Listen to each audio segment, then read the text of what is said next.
Now at 9, a man is dead after being hit by a driverless tractor in Cherokee County. Plus, the Altamont, Kansas Recreation Commission hosts its 9th annual Boo Bash. And the neighborhood Lifehouse hosts a fall fundraiser and open house. The 4 states' most watched news starts now.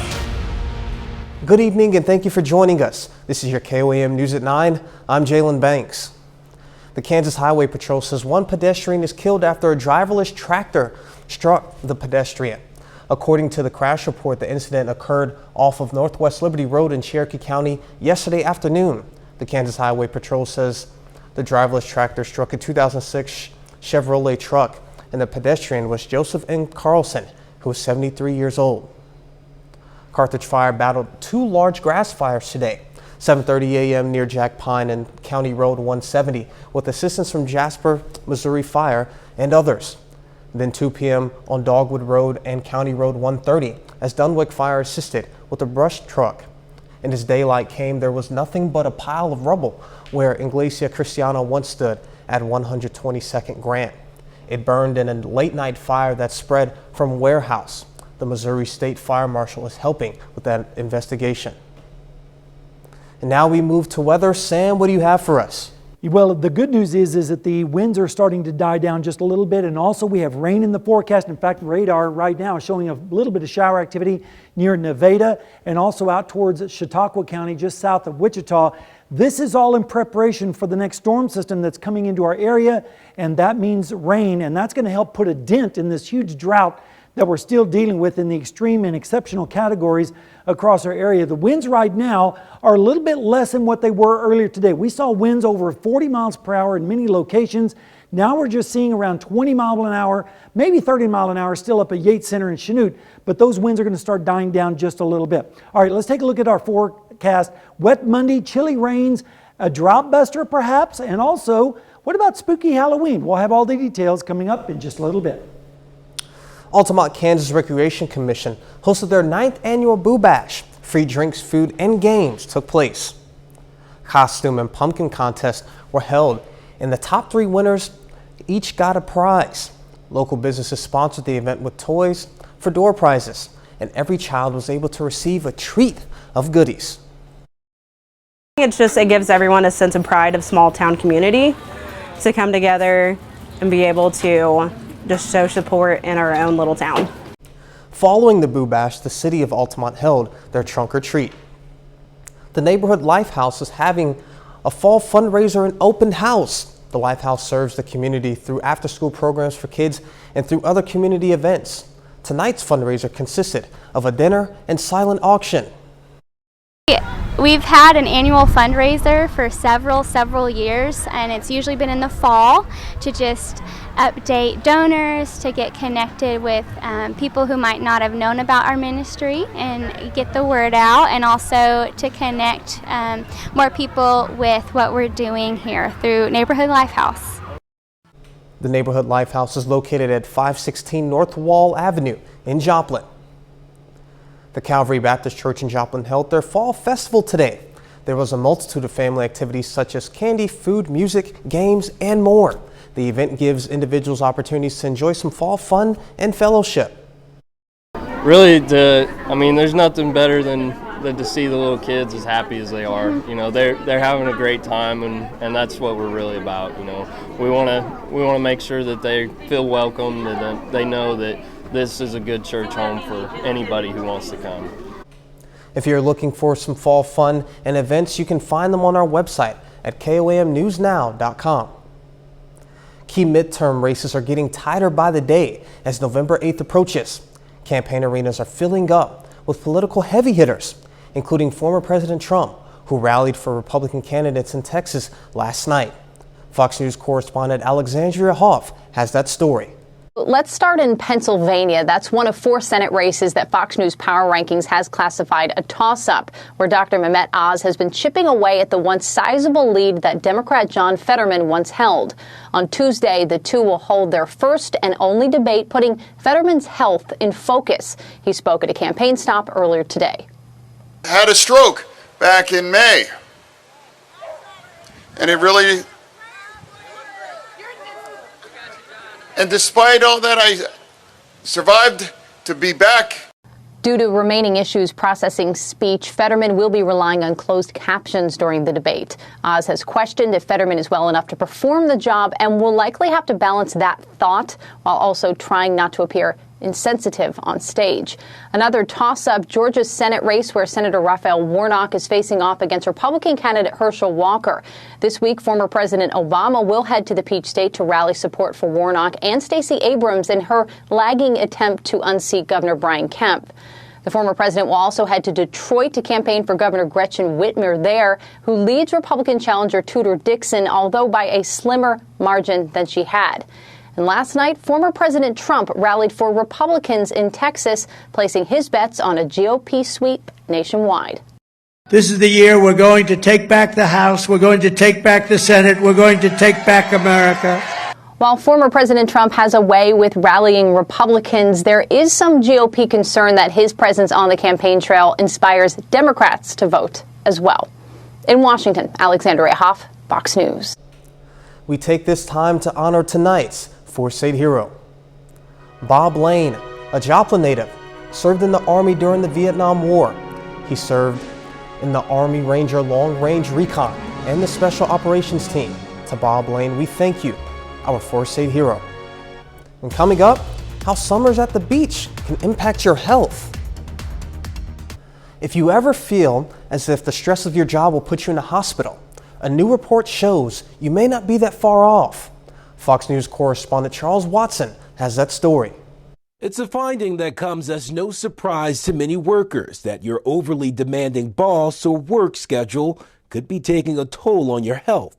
And we spend more of our time in our life at work than we do not working. The report released Friday by the Surgeon General says a toxic workplace can not only be stressful for employees, but can also manifest in health conditions like heart disease, cancer, depression, and anxiety.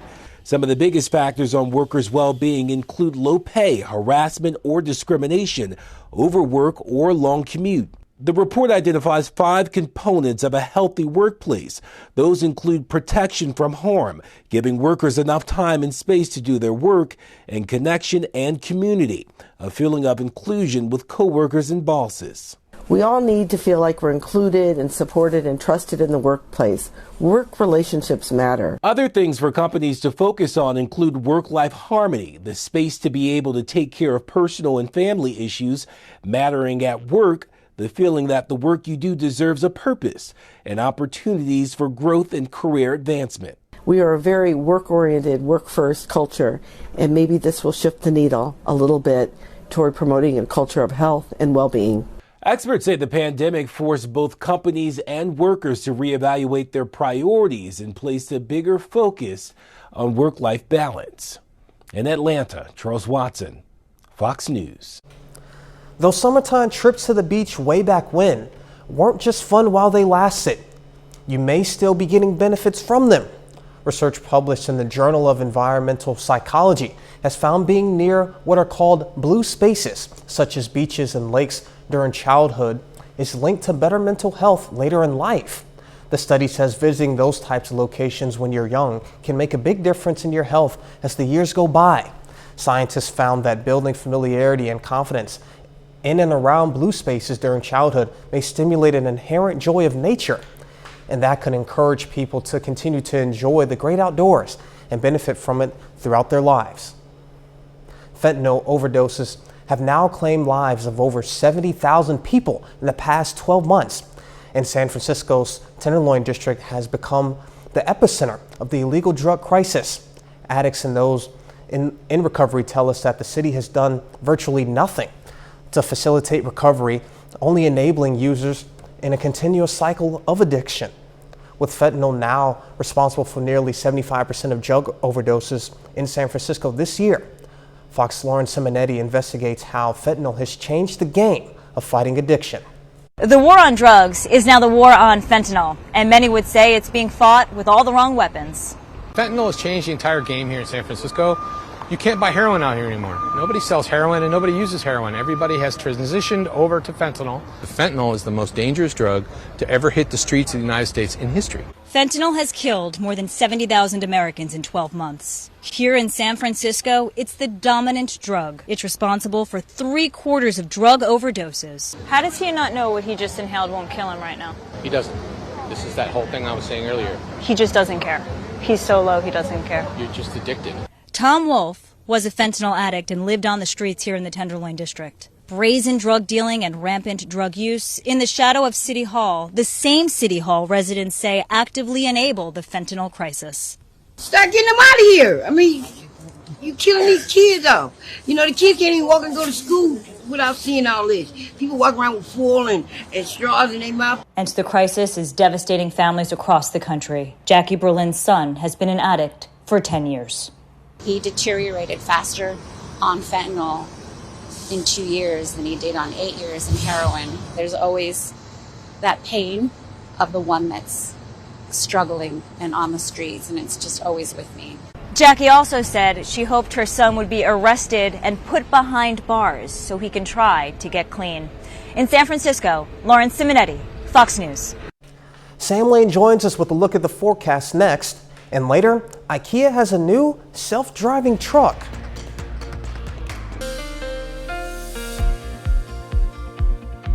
Well, friends, we did it again. We broke another record today with the temperature of 86 degrees, and I'll show you that in just a moment. But let's take a look outside right now down in Seneca, Missouri at the Indigo Sky Casino and Resort.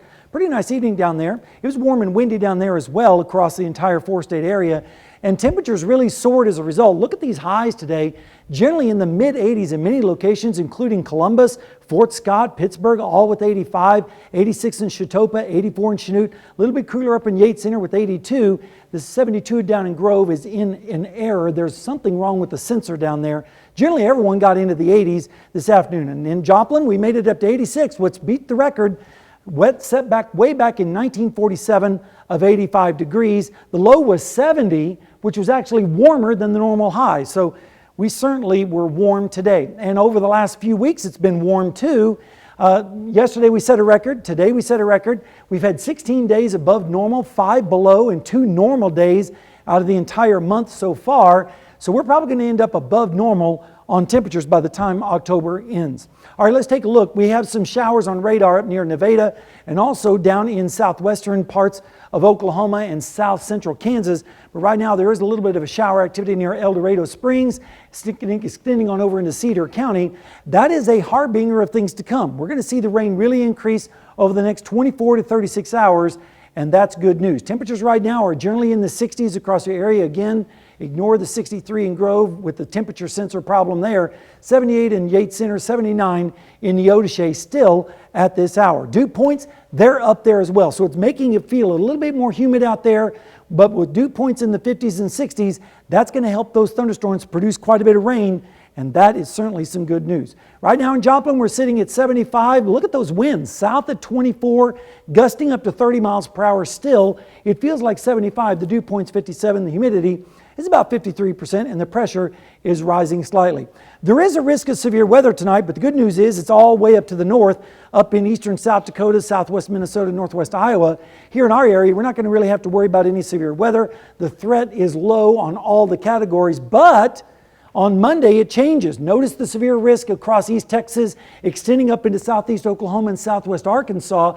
Even in our area, there's a marginal risk down in Delaware County, but the main threat is going to be heavy rainfall. There's a high likelihood of that, and also a moderate risk of some high winds with some of those showers and storms as we go through the forecast. You can see the big storm system out to the west is kind of combining with the remnants of a hurricane that's going to move right across our area, and that means lots of rainfall. And then yet another storm system will drop into the northern Rockies, and that will affect us about Friday. Your forecast for tonight shows mostly fair skies, a little bit on the cloudy side, especially towards morning with lows in the 60s. And notice the rain starting to develop and move into our area from west to east. As we go through the day tomorrow, scattered showers and storms moving across our region with the cold front slicing through our area. Temperatures around 68 to 70 degrees at 2:30 in the afternoon. Then the front sweeps through the area. Temperatures turn around to the north as far as the winds and temperatures drop a little bit. But notice on Tuesday morning, another wave of rain coming up at us from the south and east, and that's good. And then as it moves out, we start to see our winds turn around to the north and west and temperatures dropping into the 50s by Tuesday afternoon. And then by Wednesday morning, we'll see lows in the 30s across our area with light northeasterly winds and drier conditions. How much rainfall? You're going to love this map. Look at this. Over 1 inch in many locations, even 2 inches in some areas, and approaching 3 inches in some sections of our area. So it looks like this is going to be a really good soaker. In fact, there could be some flash flood problems down in northwest Arkansas and south central Missouri by the time all is said and done. Of course, that's typical for this time of year and this area with extremes going on. 70 degrees tomorrow with a pretty good chance of rain. That continues into Tuesday with a high of 57. Then as we go into Wednesday, cooler. And then on Thursday, we have another chance of rain. That extends all the way through the weekend, but most of that is going to be down to the south with that next storm system. And then in the extended, Halloween looks pretty good at this point. No ghoulish forecast there. As for Halloween, the rest of that, awesome. But for those of you that are going to be out trick-or-treating, looks like we're going to have some pretty pleasant times. Yeah, absolutely. All right, thank you, Sam. You're welcome. And coming up, find out which Halloween treat will hurt your pockets. Our veterans for President Biden is spending the weekend away from the White House and is in Delaware. This comes after a week of promoting his administration's economic policies and record on crime. But the question is, are Americans buying it? Fox News correspondent Lucas Tomlinson is at the White House with the latest. In his interview with MSNBC, President Biden made the following claim. I'm going to say something I probably should consider not saying. Oh, say it. Is that I have more substantive experience on the issues facing the country, both in foreign policy and domestic policy, than any president ever.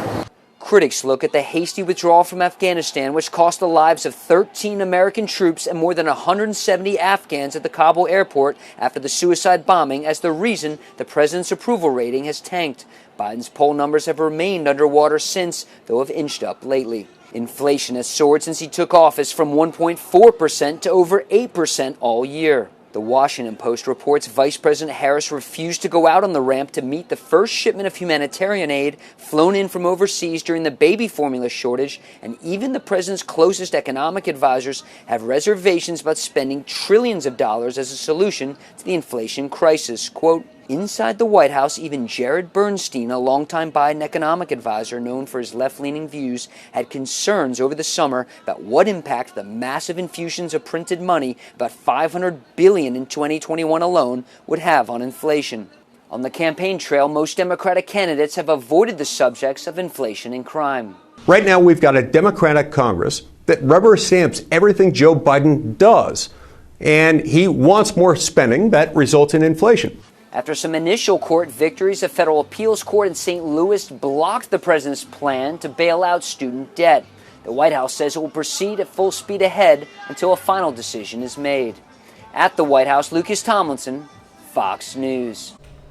Ikea is partnering with a self-driving truck company to automate delivery runs in Texas. The startup Kodiak Robotics piloting the program with the furniture giant to make deliveries from a warehouse near Houston to a store near Dallas. Each truck still has a human driver behind the wheel, though. Kodiak CEO says the self-driving feature is meant to improve trucker safety and working conditions. Halloween shoppers looking for sweet deals on candy are in for a sour shock, with the average price of the most popular treats taking a jump from last year.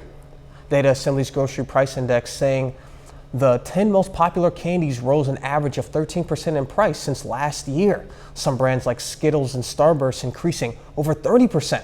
Data Assembly CEO's supply chain issues, rising energy costs, and increasing cost of sugar are the blame for the price hike.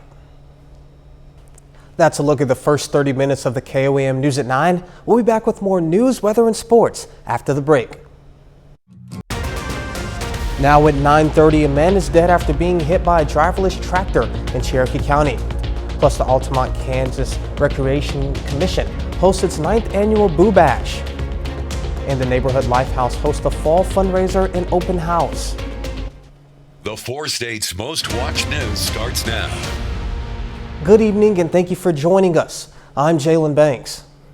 The Kansas Highway Patrol says one pedestrian was killed after a driverless tractor struck the pedestrian. According to the crash report, the incident occurred off of Northwest Liberty Road in Cherokee County yesterday afternoon. The Kansas Highway Patrol says the tractor struck a 2006 Chevrolet truck and the pedestrian was Joseph Carlson, who was 73 years old.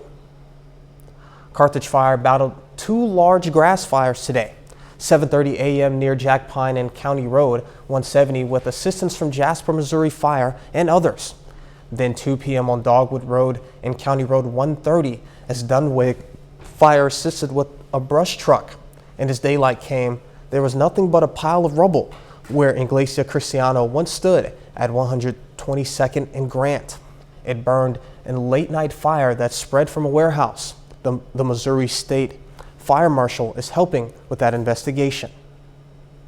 And now we move on to weather. Sam, what do you have for us? Well, I have some good news. Looks like we're going to be past the fire danger after this evening, so that's good news. In fact, on radar right now, we're starting to pick up a few light showers up to the north and also a few moderate showers down in northeastern Oklahoma.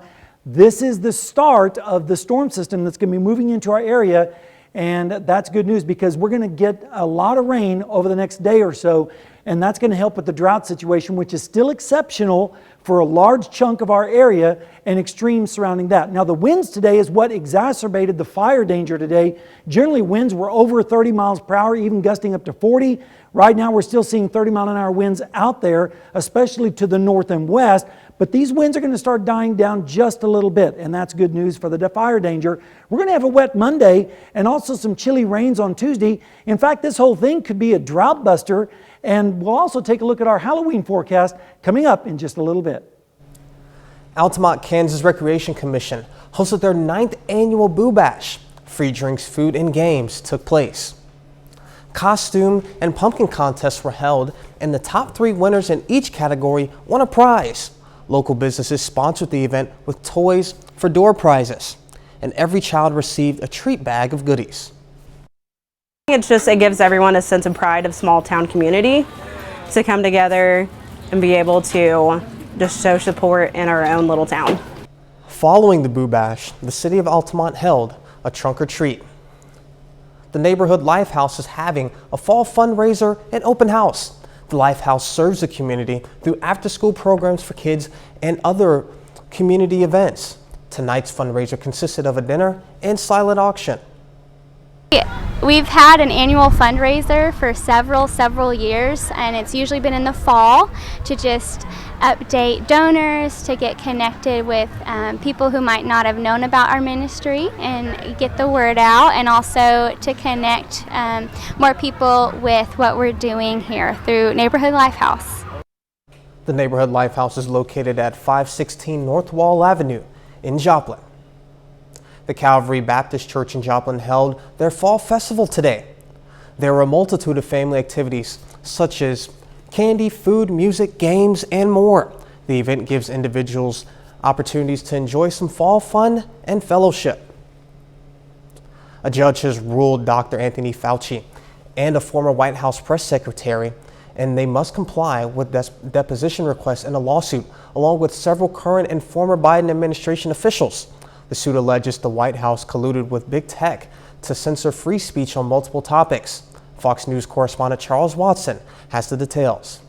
This new court order makes way for Biden administration officials to be deposed in a lawsuit brought by the attorneys general of Louisiana and Missouri. The suit alleges administration officials colluded with social media companies to censor the free speech of everyday Americans who posted about controversial topics, including COVID-19. Now, the order comes from Trump-appointed U.S. District Judge Terry Doty, who said the plaintiffs satisfied the burden of proof to get the testimony of top White House officials, including former press secretary Jen Psaki and White House advisor Dr. Anthony Fauci. In the case of Dr. Fauci, the judge concluded his public comments on COVID-19 makes him a key figure in this lawsuit. Judge Doty writes in his order, quote, The court has no doubt that Dr. Fauci was engaging in communications with high-ranking social media officials, which is extremely relevant in the matter at hand. Additionally, the crux of this case is the fundamental right of free speech. Any burden that may be imposed on Dr. Fauci is wholly outweighed by the importance of plaintiffs' allegations of suppression of speech.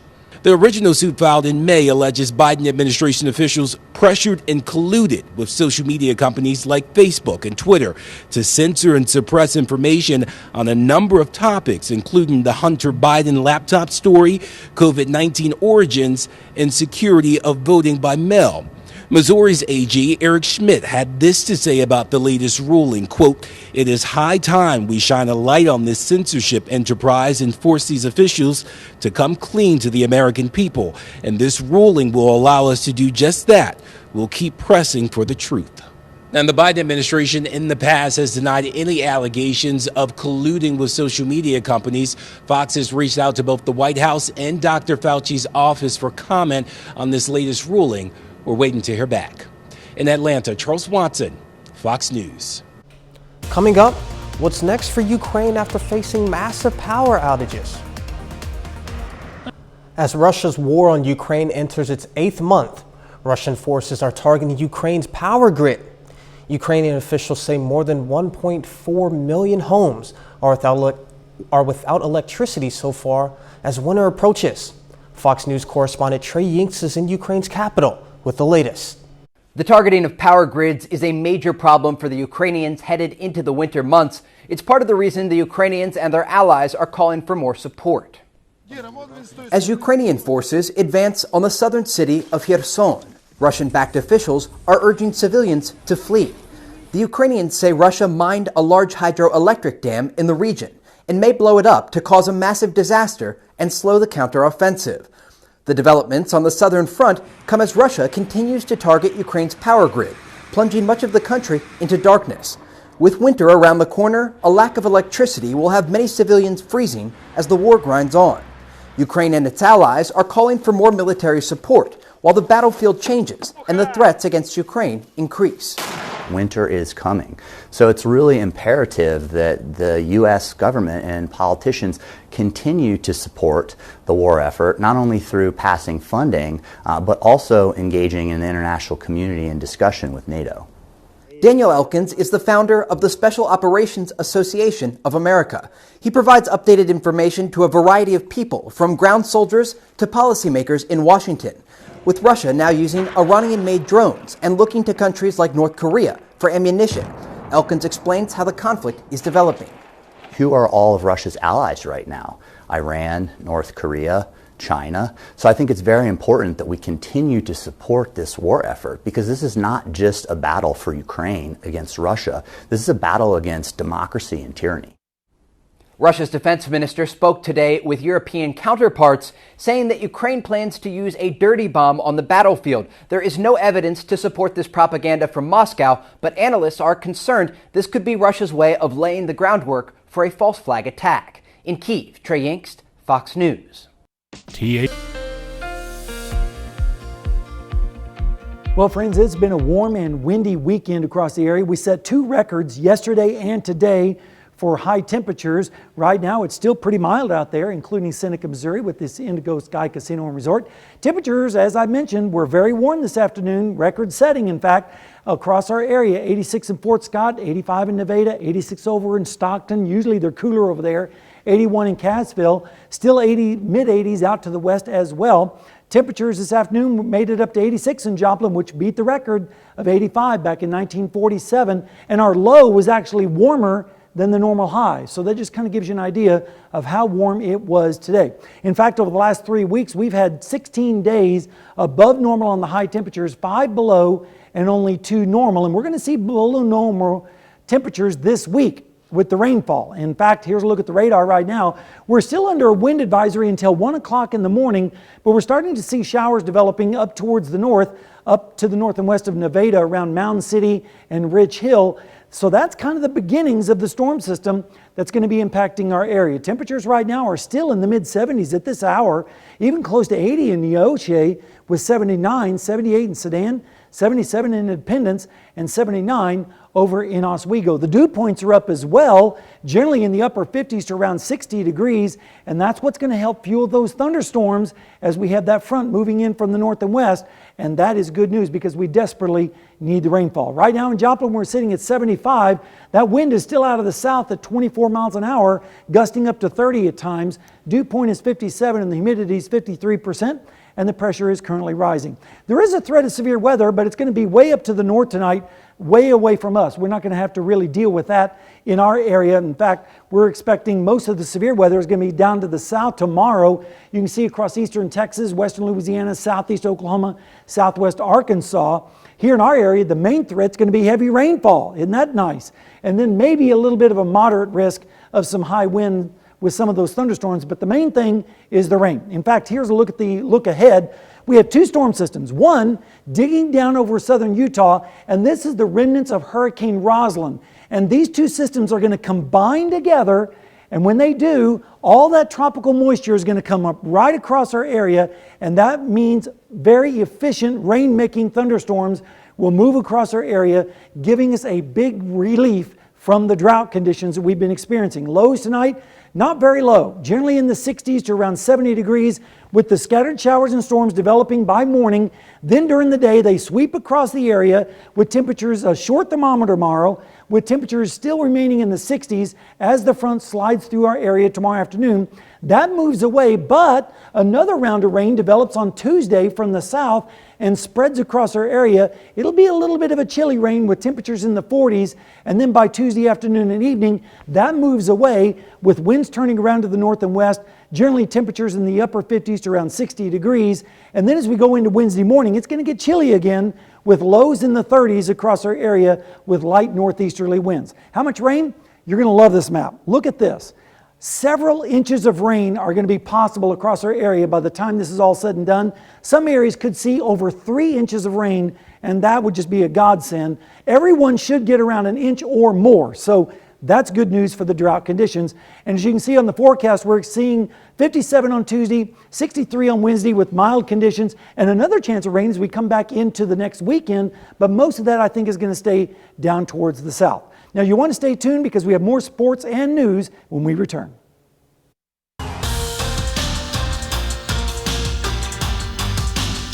The Chiefs are 4-2 and currently sit at the top of the AFC West standings. Today, Kansas City is on the road facing San Francisco. Chiefs trail by 10 in the first. Patrick Mahomes tosses it to McCole Hardman for the 8-yard touchdown. That cuts the 49ers lead to 3. Later, Hardman on the sweep again. He works to the sideline, stays in bounds, and leaps into the end zone. Chiefs on top, and they don't look back from there. After the break, Clyde Edwards-Helaire finds a big hole. 16-yard touchdown run makes it 21-13. And the Chiefs put up a big fourth quarter, 3rd and 11 here. Mahomes goes deep to Marquez Valdez-Scantling for the 57-yard pickup. And a few plays later, Hardman gets touchdown number 3. It's a hat trick. Chiefs defense making plays in the fourth as well. Frank Clark brings down Jimmy Garoppolo in the end zone for a safety. Kansas City up by 14, and why not some more? Mahomes finds Juju Smith-Schuster wide open in the middle. He's got one guy to beat, and he does it, gets the long touchdown. Chiefs are bringing home the win, 44-23, the final. First, you just go to the O-line, and Orlando Brown, I don't know if y'all seen him, but he was getting out on the edge, right? Jody Fortson had a key block out there, too. So, without them, I wouldn't get in the end zone. But I think I got a good feel for it, man. Honestly, just the vision and, trying to find the little holes and the little gaps between the defenses to try to hit. Like you said, if you can get through them with speed and you try to get somebody one-on-one, it's going to be a long day for that defender. So I just trying to do that. The Pitt State Gorillas picked up their 8th win of the season on Saturday, beating Missouri Western 28-16. The Gorillas' offense got off to a slow start. They were held to 7 points through 2 quarters and trailed at half. But Pitt State rallied for a big third quarter comeback and managed to keep their perfect record intact. Chad Dodson threw 3 touchdown passes to 3 different receivers, while Caleb Lewis led the rushing attack with 101 yards and a score. First half, they came out and punched us and kind of ran it down our throat a couple of times. They had a couple long drives that, to put points on the board. And I think it was just a gut check for us. It was really imperative that we come out the second half and make adjustments and come out flying, and we did. I think we went on a span of 21 answered, and props to the offense. They came out firing. A great job on their part. Missouri Southern hung around with Emporia State on Saturday, but came up short in the end, falling 24-21. Head coach Atiba Bradley said the Lions executed their game plan well. They managed to limit the Hornets' time of possession, but a few short fields and a play here and there made the difference. That offense is all about possessions. And the more they touch the ball, the more they're going to score, the more yards they're going to have, the more stress they're going to put on your defense. And so, yeah, it was intentional. We wanted to keep them on the sideline. And like I said, I think for the most part we did that. There was, a holding penalty on 3rd and long. And then I'm trying to think, maybe a drop pass or a bad throw on a 2nd down that made it tough. That's a look at sports. We'll be right back. Teenagers across the U.S. love their Chick-fil-A. A recent Piper Sandler survey ranked Chick-fil-A as Gen Z's top restaurant, with 15% of respondents listing it as their favorite choice. Starbucks came in second at 12% for teens, followed by Chipotle 7% and McDonald's at 6%. The company hasn't won everybody over though. The chain's support for anti-LGBTQ organizations and its opposition to same-sex marriage has been at the center of political debates and calls for boycotts. Yeah, out of all those, I really don't go to any of them. But I'm not against it. It's just not something that I do at this point. Yeah, absolutely. All right, let's take a look at the forecast. As we have a wet one, and this is a good thing. We actually are going to get several inches of rain across the area with a high of around 70 tomorrow. The rain continues into Tuesday. Then it starts to dry out for a little bit on Wednesday. But notice we have more rain chances in the forecast. Unfortunately, this system looks like it's going to mainly track south across Arkansas and Oklahoma, but at least we'll have a chance of showers. And then as we look in the extended, Halloween looks pretty good right now with a high of 72, but then more rain chances a little bit after that. It looks like a good forecast for me. And then as for sports, the Chiefs had a big day against the 49ers. Thankfully, they didn't have to go up against the winds that we had here in the 4-6. Yeah, the winds were just absolutely horrible today. Absolutely. All right, sounds good. And that's our time for now. Thank you for joining us. We'll see you right back here next time. Thank you for making us part of your night.